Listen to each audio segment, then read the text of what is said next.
Por que tu tá fazendo isso? Muita gente acha que a rotina é o fim do casamento, mas a rotina não é um problema. O verdadeiro problema é o descuido. A gente sabe que aparecem filhos, responsabilidades, trabalho, coisas da casa, e isso acaba tomando bastante tempo da convivência do casal. Hoje nós vamos te explicar como não deixar o casamento cair na rotina de forma prática, fácil e alinhado com os princípios bíblicos. Oi, oi, tudo bem por aí? Meu nome é Eliane.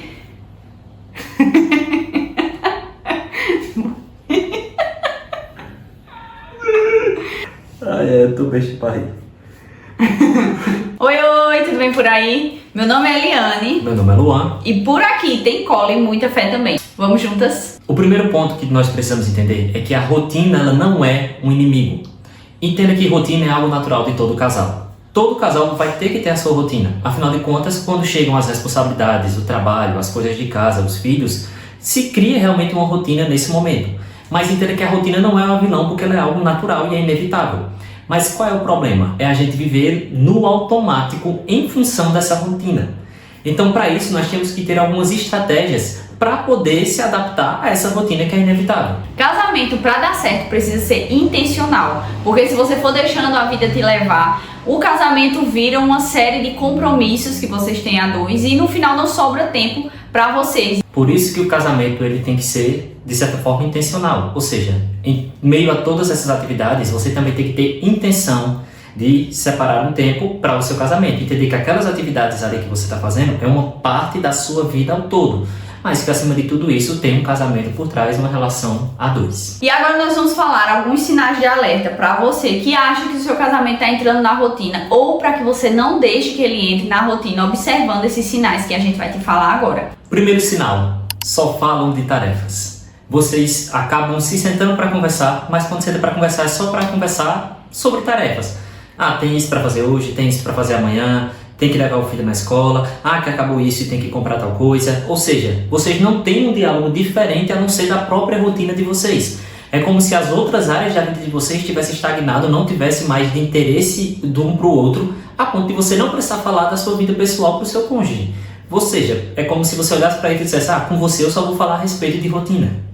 E isso faz com que a gente não tenha um diálogo verdadeiro com o nosso cônjuge, né? Com a pessoa que deveria ser um com a gente. E aí a gente acaba compartilhando muitos dos nossos sonhos, das nossas frustrações, dos nossos desejos, coisas que acontecem com a gente no dia a dia, com amigos, com outros familiares. E acaba que quando acontece algo maior ou alguma coisa diferente acontece, o teu cônjuge se surpreende porque ele não sabia que estava chegando naquele ponto. Claro que ele não sabia porque vocês não conversam sobre isso. O diálogo ele precisa variar entre as coisas que vocês vivem no dia a dia, né? Que acaba que invariavelmente, se faltou café, o seu esposo vai saber que faltou café, né? Mas algumas coisas ele só vai saber se você falar. Então é importante que tenha esse diálogo vivo. Outro ponto é a falta de tempo a dois. Ou seja, quando vocês não separam um tempo para ficar um com o outro. Em meio a tantas coisas do dia a dia, é claro que o tempo vai ficando cada vez mais curto, mais enxuto.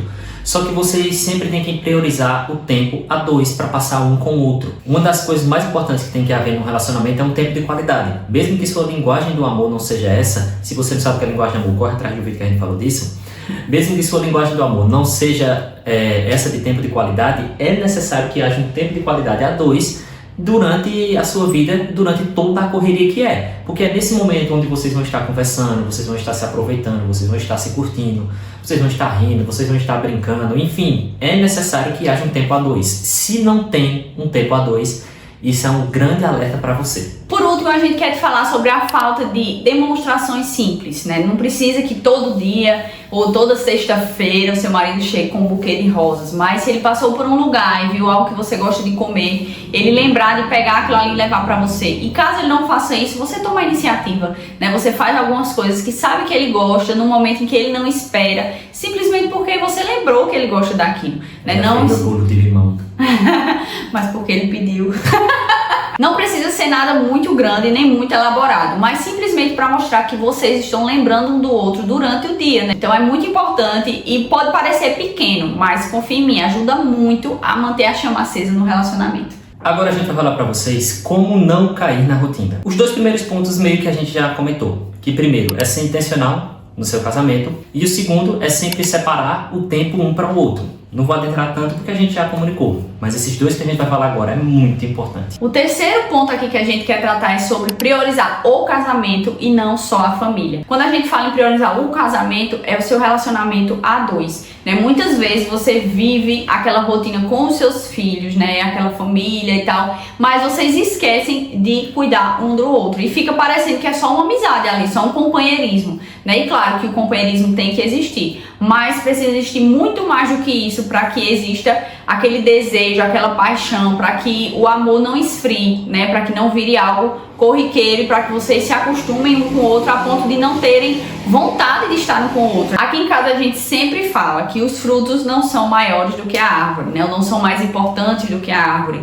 E a gente fala isso para nossa filha. Ela tem apenas 2 anos, mas ela sabe que a prioridade minha é o pai dela e a prioridade do pai dela sou eu, e ela vem em segundo lugar. Não é que a gente deixa a nossa filha de qualquer jeito ou que estamos sendo negligentes com ela, mas ela entende e a gente deixa isso bem claro, de que a gente precisa se priorizar também. Então a gente sai pra ir no cinema, deixa ela com os avós. Quando a gente precisa sair pra jantar ou fazer alguma coisa só nós dois, a gente deixa ela com os avós e a gente explica que a gente tá indo fazer uma coisa pra nós dois, porque nós também somos importantes, não é só ela, nem tudo é sobre ela, né? Muitas famílias se perdem, né? Muitos casamentos se acabam porque fica tudo voltado pros filhos, todo o tempo, todo investimento, todo o pensamento, fica tudo voltado para os filhos. E é bom se dedicar aos filhos, mas não é só isso, né? A família, ela precisa que o casal esteja forte, esteja unido. Então, se você está fazendo tudo pelos seus filhos e nada pelo seu casamento, você está errando, inclusive com os seus filhos. Porque quando o seu casamento se desfizer pela falta de cuidado, quem mais vai sofrer são justamente as crianças.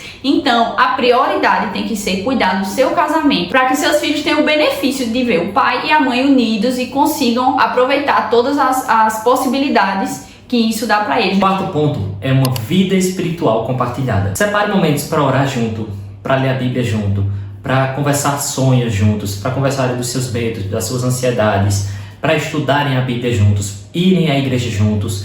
Ter uma vida espiritual no lar compartilhada é de extrema importância. Entenda, o homem é o líder espiritual da casa, mas da mesma forma ele tem que levar a sua casa junto nesse espírito de adoração. Então por isso que é necessário culto no lar, como a gente já falou aqui, oração um com o outro. A gente sempre quando vai dormir, a gente não deixa de estar um e o outro junto orando. A gente sempre está ali na mesa, é obrigatório, pega na mão até a nossa filha e ora. A gente já ensinou ela até a orar, fazer a oraçãozinha dela é repetitiva, mas ela entende que é para orar. Quando a gente não ora, ela mesma já diz. Então é necessário que haja essa vida de oração compartilhada, porque afinal de contas, se Deus não é a base, se Deus não é aquilo, o elo que liga todas as coisas, não vai dar certo. Antes de encerrar, eu quero te falar que você precisa ajustar as suas expectativas, porque casamento não é entretenimento constante. Não precisa ser uma aventura todos os dias, não precisa ter algo novo todos os dias, todas as semanas. Não, vocês precisam aprender a aproveitar o tempo que vocês têm, mesmo dentro de uma rotina muito corrida. Porque eu sempre digo, a rotina da gente, a vida da gente é muito corrida. Então tem momentos em que a gente precisa dizer não para alguns convites, que a gente precisa realmente dizer, a gente vai ficar nem que seja em casa, por causa de Cecília, às vezes não dá pra deixar ela com os meus pais, pra gente fazer alguma outra coisa. E até, né, essa questão aqui, nem sempre dá pra gente fazer tudo que a gente quer. Mas é importante que tenha um ou outro momento, né, pra que vocês parem, vão assistir um filme juntos, façam uma pipoca, um salgadinho, alguma coisa assim, e sentem pra assistir um filme. O que mais que a gente faz? A gente só faz filme. É o que a gente gosta de fazer, assistir filme. Assistir filme e comer. Aqui em casa a gente gosta muito de assistir um filme e comer, então às vezes a gente se programa pra isso. Inclusive a gente tá pensando hoje como é que a gente vai fazer isso da próxima vez, que as férias estão acabando, né? Luan vai voltar ao trabalho, minha filha vai entrar na escola. E aí a gente já tava pensando o que é que a gente vai fazer dentro desse curto espaço de tempo pra selar, né, o final das férias, para que a gente tenha um momento a dois antes da correria voltar novamente. Então é importante que vocês aprendam a colocar coisas diferentes dentro da rotina de vocês, mesmo que seja corrida. Então entender que o amor ele é uma construção diária, ou seja, no natural, no corriqueiro, vai acontecendo justamente essas demonstrações de amor. Então não precisa, como a Eliane falou, ter todo dia algo diferente, todo dia tem que ter uma atividade, algo mirabolante, não.